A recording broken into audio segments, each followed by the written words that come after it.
Warning! This video is full of spoilers for Poppy Playtime chapters 1, 2, 3, and 4, so watch it at your own risk. Playtime Co. is a peculiar place. A once thriving toy factory that, if you dare step inside, feels like it exists in another reality altogether.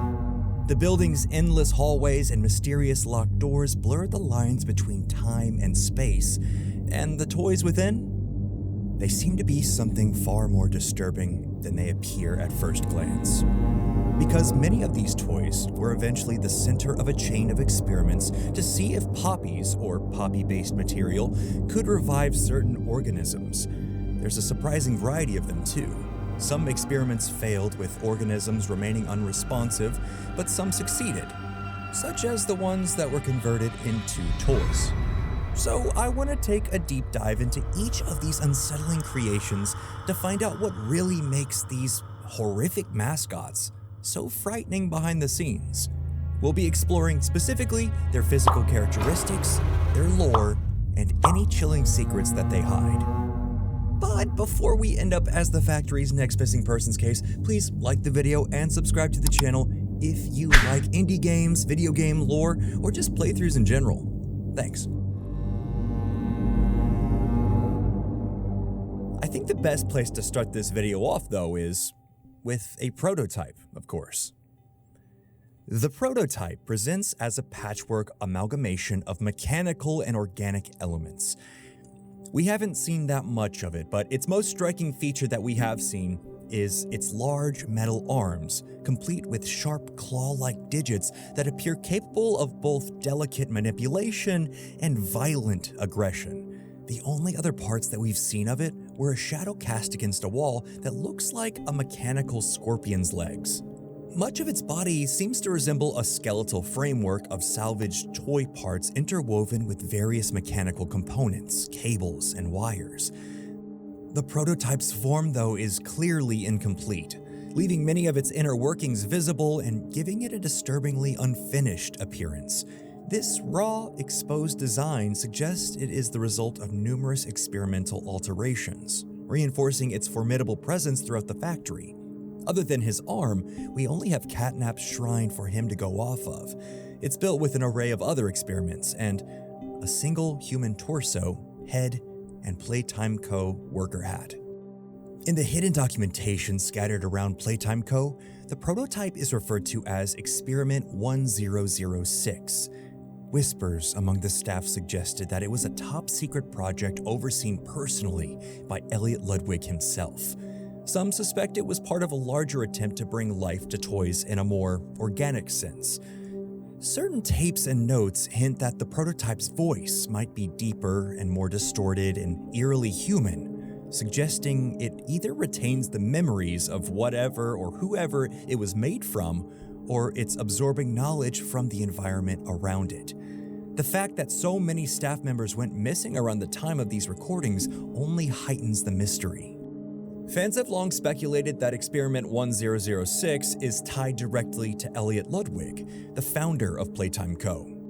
Clues in old newspaper clippings and hidden audio logs speak of a desperate attempt to preserve life or find a solution to personal tragedy. Whether the prototype contains some essence of Ludwig or if it's fueled by another horrifying secret altogether is still up for debate.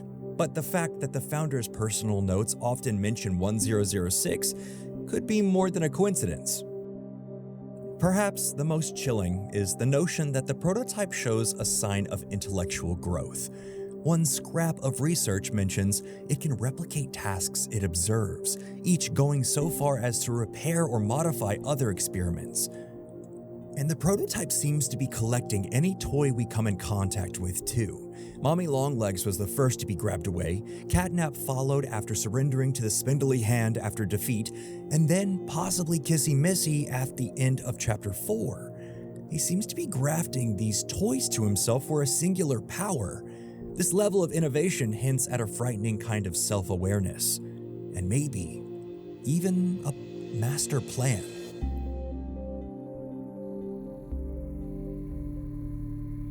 At first glance, Boxy Boo appears to be a colorful, whimsical take on the classic Jack-in-the-Box toy, until the lid bursts open, revealing a set of long, coiled limbs tipped with claws, hands, and feet.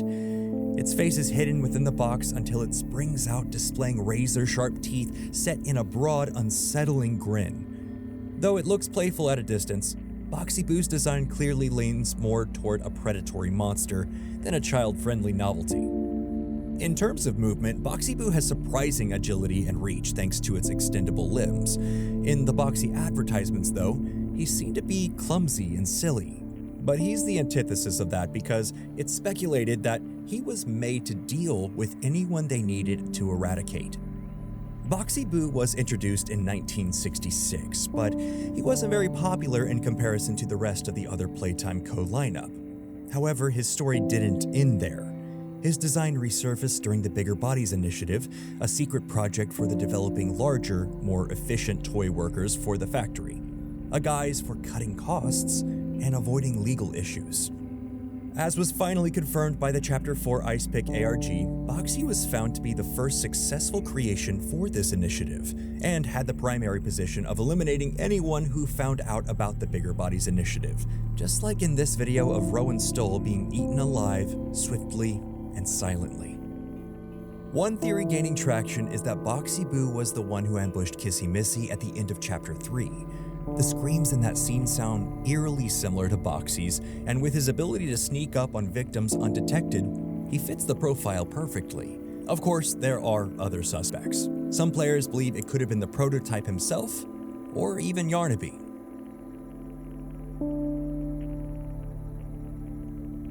Experiment 1166, also known as Yarnaby, is at first glance just another innocent creation from Playtime Co. Yarnaby has many qualities similar to a lion, with its mane and fur being completely made of rainbow-colored yarn, and it's a handcrafted vibe. But unlike a lion, he doesn't have a tail.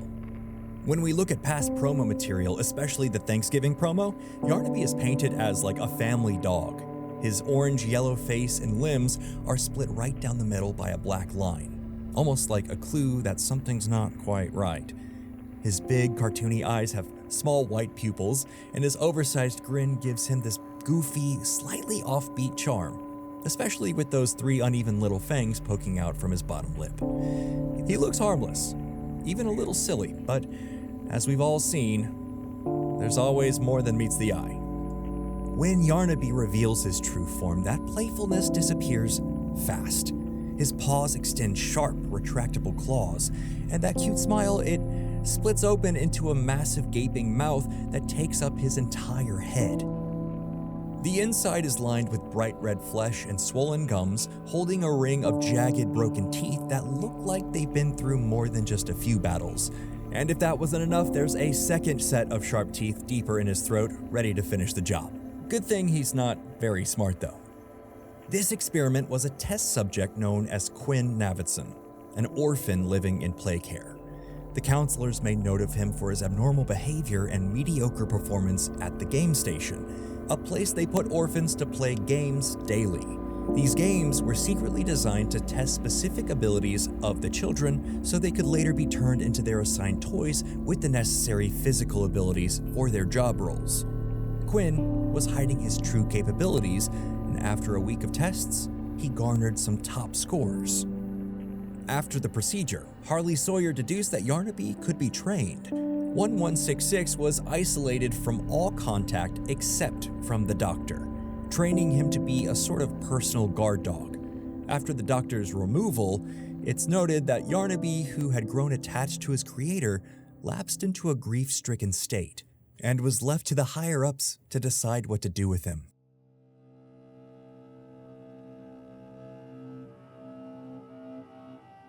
Debatably the most prominent and well-known experiment in all of Poppy Playtime, Huggy Wuggy is the 1170th experiment conducted by Playtime Co. We all know what Huggy looks like, but for the sake of consistency, Huggy Wuggy is instantly recognizable with his towering height, long gangly limbs, and unsettling smile. His body is covered in a bright fuzzy blue fur, which almost gives him a cuddly appearance, if you can ignore the rest of him. His face features two beady cartoon eyes that somehow manage to look both vacant and predatory at the same time. But it's his wide, toothy grin that really stands out, revealing rows of sharp white teeth, and hidden behind them, a second, smaller set of teeth, just in case you weren't already creeped out. His long arms and legs end in oversized yellow-gloved hands and feet, making him appear even more exaggerated. These stretchy limbs aren't just for show. They allow Huggy Wuggy to move quickly, grab victims from a distance, or trap them in places they can't escape. He's relentless, intelligent, and clearly designed to hunt. Huggy Wuggy's ability to go from still and harmless to fast and terrifying in seconds is what makes him such a horrifying presence in the factory. As a toy, Huggy Wuggy was an insanely popular addition to the Playtime Co. lineup in 1984. After his huge success, it made him one of the company's signature toys and inspired a female counterpart, Kissy Missy. Huggy was created with many things in mind, but obedience was the quality that made him special. It enabled Playtime Co. staff to train Huggy to serve as a guardian for the factory during guest visits. But lo and behold, these traits were turned against Playtime Co. when the prototype was able to corrupt Huggy and redirect Huggy's objectives. It's heavily implied that the warning broadcast at the beginning of the Hour of Joy was made because of Huggy brutally killing all the employees in the main lobby. He was the spark that started it all. Due to his sheer height of a whopping 18 feet, he possesses a size advantage against average humans, obviously. During the vent chase, Huggy is able to cut off and keep up with our player by navigating through the ventilation systems. In log 08502, Huggy was briefly mentioned as Experiment 1170 and was dubbed the most optimal subject, as he possesses the ideal amount of intelligence and is obedient to the scientists working at the company. Experiment 1172 is the lovable counterpart to Huggy Wuggy's success, Kissy Missy. Similar to Huggy Wuggy, she is a tall, slender creature with thick fur, but she is pink instead of Huggy's signature blue. Her features, such as her blue bow, yellow hands and feet, and eyes, are similar to Huggy's except for her eyelashes. Her personality is really where she differs, though. While her origin is still somewhat of a mystery at this point, we do know her toy form was made back in 1985, 1 year after Huggy, because of his skyrocketed popularity, so they seized the opportunity to make a feminine counterpart. Then, in 1990, Playtime Co. made the bigger bodies version and designated her Experiment 1172. It turns out she had extreme anxiety and struggled to do any of the tasks given to her until they put her in a separate working space. Storage B, a quiet environment where she was able to work without a problem, until she was submitted to a now unknown position at Playcare.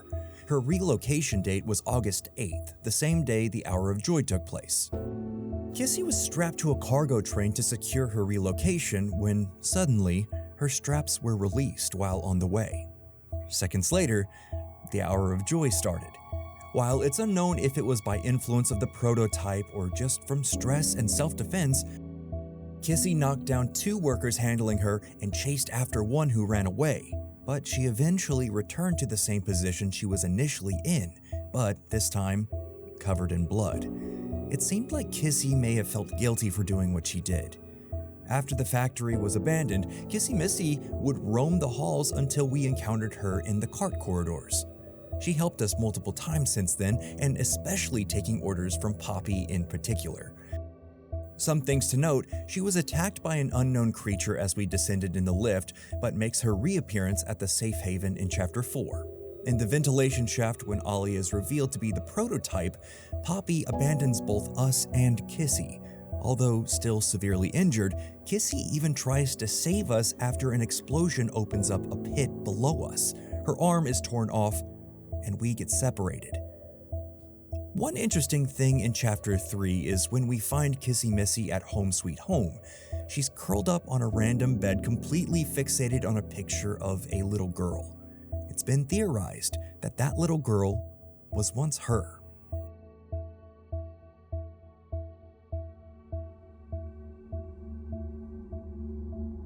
Thomas Clark was a 59-year-old longtime employee of Playtime Co. when he was diagnosed with lung cancer. He then willingly took part in the Bigger Bodies initiative to transfer his body into a life-size Bron toy. And Bron is your classic dinosaur toy, big, bright, and designed to be the perfect long-necked buddy for kids. He's modeled after a brontosaurus with a cheerful bright red body and a pale yellow underbelly, neck, and cheeks to give him that friendly, approachable look. His small black eyes and stubby limbs make him look a little clumsy, but in an endearing way. Add in his long neck, and you've got a mascot that feels like he walked right out of a kid's cartoon. Created 11 years before Poppy Playtime, Thomas Clark volunteered to be put into a Bron toy. His brain, eyes, and organs all went inside. When Experiment 1199 woke up, he didn't know what had happened or even where he was. When 1199 was put with the other experiments, they knew he wasn't an orphan who was forced into a toy's body. When Bron had his guard down, Boxy Boo attacked him. The company was able to stabilize him after a 12-hour surgery, but afterwards, 1199 was placed in solitary confinement from that day forth to keep him safe from the other experiments. An absolutely iconic and terrifying toy, Mommy Longlegs, is Experiment 1222. Designed to resemble a pink, elastic, spider-like humanoid, her long, stretchy limbs allow her to twist, bend, and contort in ways that feel both playful and unnerving. Her pink body is accented by a blue headband and a big ponytail made of hard plastic, giving her a retro 90s aesthetic that almost feels harmless, until you notice her wide, fixed grin and large green eyes that seem to follow you wherever you go. She seems to be based off of the real-life 90s toy, Betty Spaghetti. In 1991, a young orphan named Marie Payne was chosen to become Experiment 1222, the Bigger Bodies experiment title for Mommy Longlegs. Despite her aggressive behavior towards faculty and staff, her motherly behavior toward the other experiments led to her designation as host of the game station. There, she became very popular with the orphans, enough for Playtime Co. to create a toy out of her and take it to market. She was actively involved with the Hour of Joy and afterward lived in the game station until we arrived. Another overarching antagonist of the game is another experiment, Dr. Harley Sawyer. The Doctor, Harley Sawyer, is an omnipresent being within the factory, and without a human appearance, he looks a lot like a lot of things. He does choose to present himself usually as a metal frame cloaked in black with a hood over a television monitor for a head. He certainly has some kind of superiority complex and a severe lack of empathy for anything living. It also is fair to assume that he only cares about the company and would do anything and give up anything to keep it afloat, even if that means sacrificing thousands of lives, which he did. The Doctor was hired by Leith Pierre to work as a neurosurgeon at Playtime Co. and eventually became the head of special projects, a secret division within the company. During his employment, he learned about the company's failed experiments and realized they would go bankrupt if they got sued, which seemed to be an eventuality. Determined to prevent this, Sawyer strove to find a solution for the toy company. The solution was the Bigger Bodies initiative. Why pay for labor when you can make the toys do it for free? He oversaw and led this project. With his harsh mindset and lack of humility, the Doctor sought to turn orphans, kids he thought no one would care about or miss, into his experiments. After a long string of incidents concerning these experiments, Leith Pierre and a group of other scientists realized Harley just isn't fit to run this program and conspired to turn him into an experiment himself to get rid of him. Afterwards, during the Hour of Joy, the warden begged the Doctor to help him escape, so the Doctor makes a deal with him. Make me a hand that grants full access to the factory's doors and terminals, aka the Omni Hand, and I'll see that you escape safely. This next section will be specifically about the Smiling Critters, the line of sweet, cuddly, and colorful animal plushies Playtime Co. put out in the summer of 1989. Harkening back to the times of Beanie Babies, Care Bears, and My Little Ponies, the Smiling Critters were a crew of several anthropomorphic animals, each appearing as a plush toy with a zipper in the front of its chest. Every single one has a huge gaping smile, black eyes with no pupils, and a unique pendant on its chest to signify a core personality aspect. And last but certainly not least, each critter has a unique scent that emanated from the hole in their mouths. When you pull on their tail, it would send out that scent. They were traditionally used for relaxation and sleepy time for kids. Each was based on a specific type of fruit, herb, or flower, but a manufacturing mistake caused one of them to be recalled. That recall was specifically for CatNap, Experiment 1188. His cuter toy form was a purple felt fur cat with big black eyes, a tiny triangular black nose, and a moon pendant placed right over his zipper running down his front. This version was initially revealed as a cartoon. The bigger body's CatNap is much different. Although still covered in a dark purple fur, this cat towers over pretty much everything with its elongated limbs barely hanging by a thread. Literally. The body is small and bony with its rib cage, pelvic bones, and spine prominently on display. He still has the deep dark eyes, the wide grin, and even the crescent moon pendant hanging around his neck like a collar. As specified before, the Smiling Critters cartoon was the main promotion for these toys at the time, but CatNap, in addition to the episode toward the end, was disturbing to parents who caught this on their televisions. Not only that, but a large quantity of the CatNap toys accidentally contained the red gas instead of the planned lavender. This made the children who owned the plushie have awful nightmares, and thus, the CatNap toy was recalled. And although the rest of the Smiling Critters continued to sell, the CatNap debacle is considered the beginning of the end for Playtime Co., which basically triggered the need to lower labor within the company. And that's when the Bigger Bodies initiative was born. Theodore Grambel is the orphan eventually used for CatNap's experiment. He was particularly interesting because of his connection to an imaginary friend who seemed to constantly encourage him to sabotage Playtime Co. This imaginary friend turned out to be none other than the prototype himself. The prototype talked Theodore into using a grab pack to open a door to help the orphans escape. Unfortunately, this backfired, and Theodore was severely electrocuted. And although there were many potential candidates to become Experiment 1188, Theodore was chosen. After a difficult surgery, CatNap was created with a specialized goal of overseeing Home Sweet Home in play care and preventing any orphans from escaping, which is quite the ironic fate for Theodore. And CatNap was also integral in the abduction of the kids chosen for future Bigger Bodies experiments. Using his incorporated red gas, CatNap would snatch them up while asleep to not draw any attention. CatNap was essentially a pet to the prototype whenever they were together. This eventually escalated into the experiment worshiping the prototype as a god, and even starting a religion with it at the center. Now, seen as the leader of the Smiling Critters, Experiment 1187 is DogDay.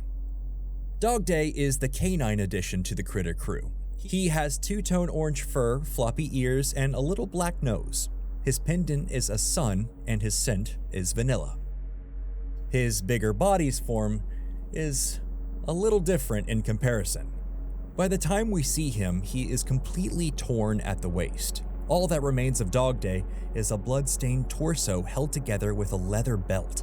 Also, similar to CatNap's Bigger Bodies form, he only has empty dark sockets where his eyes should be. As we said earlier, DogDay was the leader of the Smiling Critters, and even tries to talk the other critters out of their fears in the promotional cartoon. In terms of his Bigger Bodies form, DogDay was created to work in the play care and originally lived happily alongside the other Smiling Critters group, each one having their own Bigger Bodies experiment. After the Hour of Joy, DogDay and the rest of the Smiling Critters began to question the prototype's outlook on freedom, which resulted in all of them dying except DogDay. Leaving him as the sole survivor, DogDay was imprisoned by CatNap within a hidden cell deep within the playhouse and torturing him until we, the player, show up. Experiment 1186 is Bobby Bearhug. Bobby Bearhug's toy appearance is a red teddy bear with rounded ears and padded paws. She has a secondary color of pink on her snout and limbs as well. Her pendant is in the shape of a heart, and she was incorporated with the scent of rose. In their cartoon, she was known for her warm and appreciative qualities, similar to Huggy's design, and she cared deeply about everyone around her. Her bigger body form is a bit more of a mystery though, as we only have some sketched artwork of it. Long-limbed and devoid of eyes, Bobby had sharp claws on each paw and that same dark grin as CatNap. And there isn't much known lore at this point about Bobby, but after an orphan was placed inside the bigger body's version, we know there were some issues with this particular experiment. Bobby showed a lack of awareness in her surroundings. She didn't respond to any kind of auditory signals and basically had a distortion in sensory function.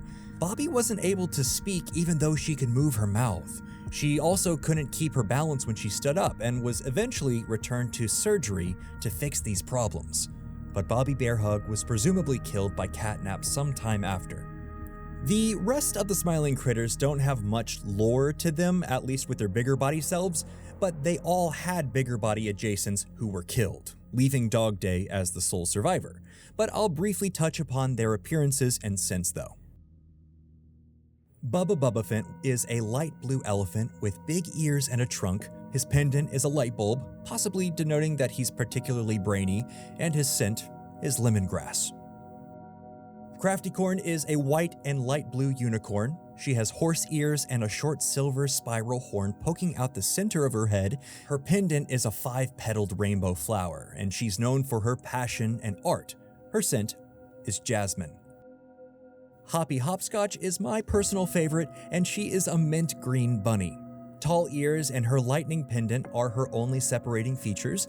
She's the friend everyone needs to maintain their energy and enthusiasm. Her scent is peppermint. Kickin Chicken is the chicken of the group with wings and a 3-feathered crown sitting on top. He's bright yellow and the cool kid of the group. His pendant is a star and his scent is Ilong Ilong. And finally, PickyPiggy is a light pink pig with all the features of a pig and an apple pendant on her chest.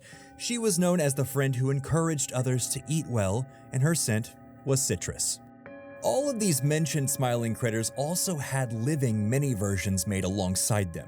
They participated in the Hour of Joy because they wanted to be free, but after witnessing what happened to their larger counterparts after rebelling against the prototype, they pledged their fealty to CatNap and 1006, hoping for protection. They stayed within the playhouse for the next decade, their bodies decaying and falling apart due to the prolonged exposure to the darkness and elements deep within the factory. The Nightmare Critters are a separate group of small plushie-like characters that seem to be the antithesis of the Smiling Critters. Similar to the silly, spooky toys of the 90s and early 2000s, this group seems to have negative traits, teeth, and scents that are a departure from the previous critters. Maggie Mako is our first and hungriest. She is her happiest when she has food in her mouth.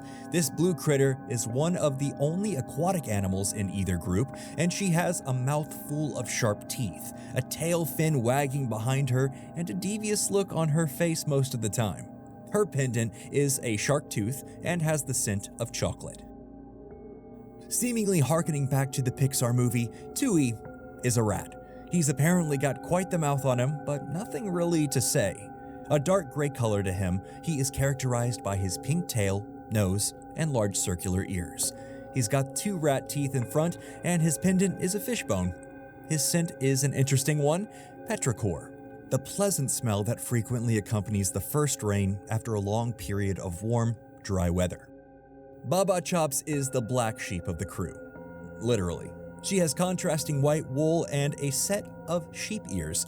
Her pendant is a human skull, and her scent is of anise, kind of like black licorice. This toy's personality prefers a lot of space, maybe too much. She's quiet, low energy, and requires a lot of coaxing to come out of the house. Icky Licky is an interesting one because of how exotic the animal is. He is a poison dart frog. He has yellow skin with black blotches all over and froggy fingers and toes. His pendant is a biohazard sign, which is foreboding, and his included scent is coffee. In terms of his personality, they say he's the definition of a poor sport. Even though he's naturally talented, he's always challenging everyone, and usually without the outcome he expects. Rabie Baby is certainly the most concerning name of the bunch. She appears as a pink and white bat. Unlike other nightmare critters, this one has wings and two pointy fangs in the center of her dark grin. She has a blood drop as a pendant, and her scent is bubblegum. She's got a loud mouth though, can't keep a secret for the life of her. She loves gossiping, and she's very practiced at it. Allister Gator is the alligator of the group with light green skin, a small spiked tail, short claws on his hands, and a few rows of jagged teeth with a smile. He's got a set of crossed bones as a pendant, and his scent is sandalwood. All around, Allister is a lazy guy. He could spend all day in the water doing nothing, and he's a firm believer in good things come to those who wait. Simon Smoke is the only one in this group who is a fictitious beast. He is a red dragon with yellow horns, spikes, and gold piercings. He's got a little dragon tail and a cool set of white wings. He's got a $sign as his pendant, and his scent is wood smoke. He knows how cool he is though, and he doesn't like people to forget it. To him, it's always a popularity contest. Poe is a black raven, a black and dark indigo shade to them. They have a set of bird wings and a little beak right in front of their gaping smile. They have a storm cloud as a pendant and the scent of cinnamon. Possibly the most important and mysterious toy in all of this world is Poppy Playtime herself.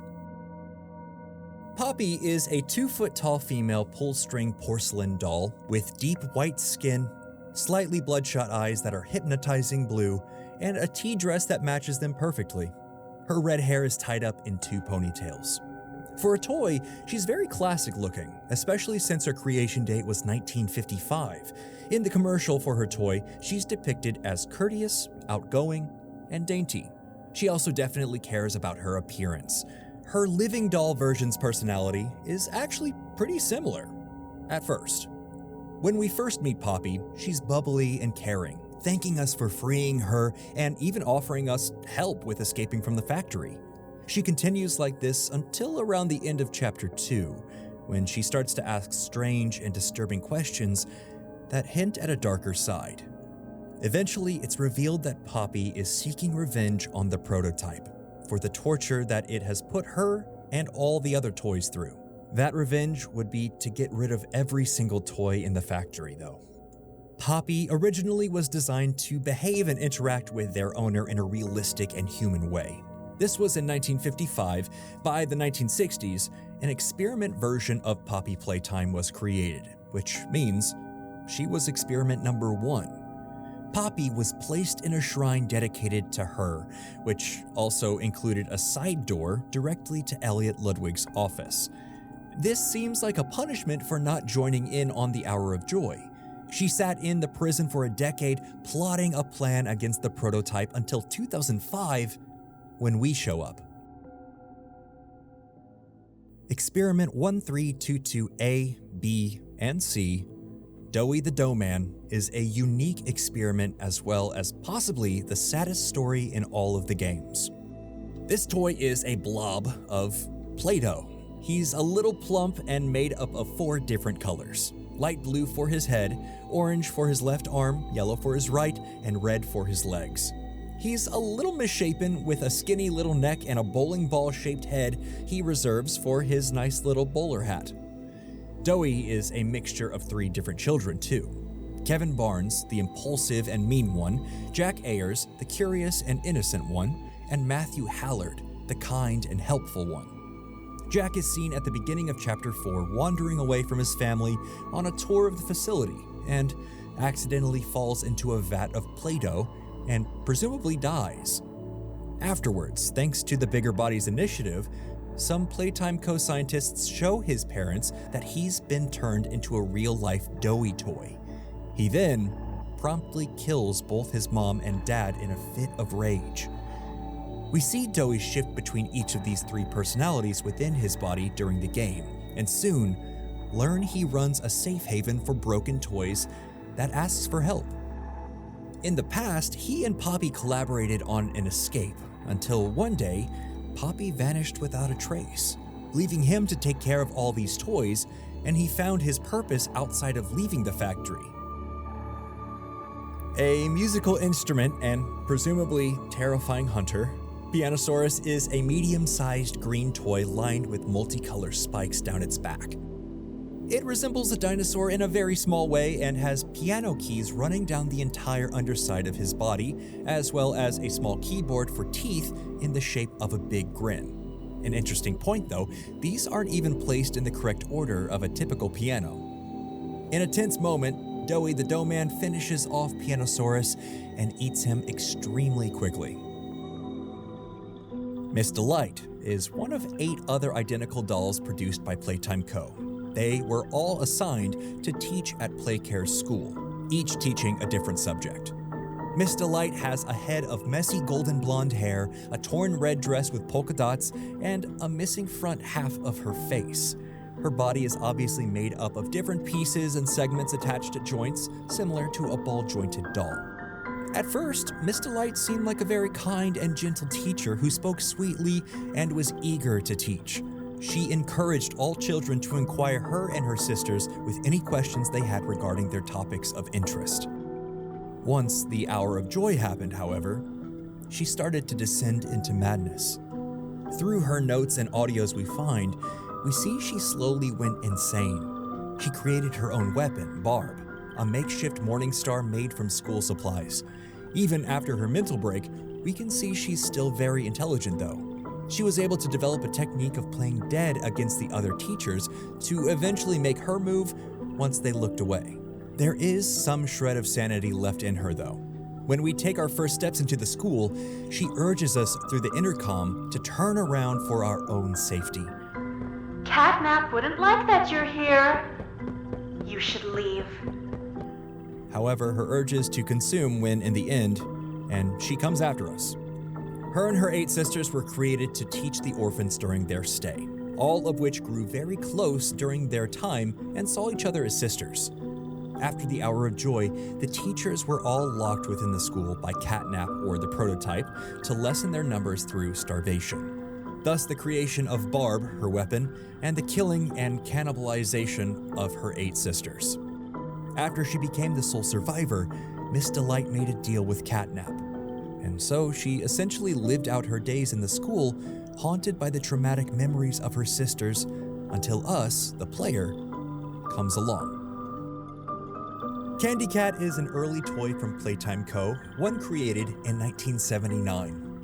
Candy Cat is a pale sky blue kitty who possibly held gumballs in its round body to dispense them from its mouth for children. In terms of lore, it's assumed Candy Cat was eventually made into a bigger body, but it's not confirmed.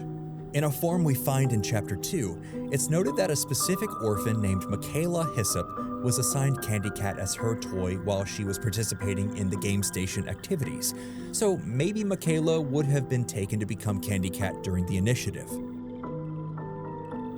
While at first he is only seen in working conditions in posters throughout the factory, Boogie Bot is our next mascot from Playtime Co.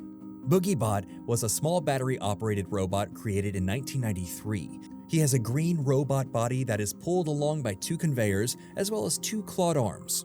His damaged form shows a few wires exposed. He seems to be a fairly simple electronic. Given his name, it's assumed he was a music-playing robot who dances as well. But we did get to see him at work in the safe house in Chapter 4, controlling all forms of electronic security. Bunzo Bunny is an anthropomorphic yellow rabbit with black eyes, 2 large buck teeth, and long ears. He frequently appears with a wide grin, and he also wears a green party hat similar to those seen on clowns, and matching overalls with suspenders and buttons of the same color. He holds 2 cymbals, one in each hand. He seems to be pretty cheerful until you see his more hostile form, in which a row of sharp, jagged teeth line his entire mouth, which is also split further open. Bunzo looks after the musical memory minigame we have to sort through in Chapter 2, and toy versions of Bunzo are seen being produced near the water treatment facility. After the massive success of Mommy Longlegs, there had to be a few spin-off toys, and thus, the Longlegs family was born, taking on pretty much all of the same features as Mommy, but as different characters. This is a family of stretchy humanoid spiders, Daddy being blue with a fedora and a spaghetti mustache, and Baby being yellow and with a single small tooth. And honestly, not much is known in terms of lore for these characters. Swap-imals is a series of toys, as the name suggests, that mixes 2 different animals together, and that, so far, only has 2 entries. Catbee is a cat and a honeybee hybrid. She even has a pair of translucent insect wings on her back, and she was initially made in the 80s or 90s and is likely one of the experiments created by Playtime Co. during the Bigger Bodies initiative. PJ Pug-a-Pillar is a long creature comprised of a pug and a caterpillar. His whole body is blue and pink and fluffy and woolly. Besides the fur, his face is certainly more pug than caterpillar. His voice is also definitely inspired by Scooby-Doo. Do you want to play with PJ? Not much is known about this creature at this time other than he may have ended up on CatNap's prototype shrine, and since he already has blood splattered on him when we meet him, he may have taken part in the Hour of Joy. While Playtime Co. certainly had its hits, this last section is comprised of all their misses and the reason for their rejections. Sir Poops-a-Lot is a bear or cat toy with a calm facial expression representative of a zen-looking face. He appears in dapper attire, wearing a black suit and top hat along with a cane. His packaging depicts him on a toilet, implying that he is pooping. The reason for his rejection is extremely negative reception from various focus groups. Kick Me Paul is an orange and brown ball with a propeller hat. He appears to have a smile on his face while also spreading his small arms wide out. Due to his circular nature, the only attire featured are green shoes with 1 white strap on each shoe. He appears to be made of some sort of leather-like material. The reason for his rejection? Nobody likes him. Owen the Oven is a colorful oven possessing a face consisting of 2 eyes and a large unibrow in a perpetual frown. His mouth expression seems grumpy, with steel bars inside his mouth completely burnt. The reason for his rejection? Multiple cases of children receiving 3rd-degree burns. A pet rock is a smooth, circular rock with multiple small patches of darker color, and it has 2 googly eyes. It doesn't serve any purpose in Poppy Playtime at all besides being a side character, and the reason for his rejection? Focused groups were confused. Sunny Buddy is a toy flower product depicted with an uninterested facial expression. Their petals appear multicolored with blue, yellow, crimson red, and pink. The flower is held by a thin green wire featuring 2 leaves. The pot also appears to have the same green shade. The reason for this rejection? It was too boring. Surprise Hair has a teal egg-like shape with 2 red ears with yellow inner coloring. It has a white underbelly and face along with an oval-shaped body. The reason for the rejection is not available. And Love Dog is our final rejected toy, who has yet to make a debut in a chapter, probably as a discarded toy. Its only appearance is its model seen in the files of Chapter 2. And that is every toy and experiment in Poppy Playtime so far. From seemingly innocent mascots to full-blown nightmares, Playtime Co. has a history of turning fun into fear. And we've only scratched the surface of what's really going on behind those factory walls. Each experiment, each creation has its own tragic story. And with every new chapter, we're bound to uncover even more disturbing secrets. Thank you so much for watching this video all the way to the end. I really love doing video game lore deep dives with y'all. If you like them too, be sure to join the Discord if you want to chat more Poppy Playtime lore. Give this video a like, comment down below, and subscribe to the channel. It really helps. Thank you so much. I'm PlanetDrewpiter, and I'll see you next time. Peace.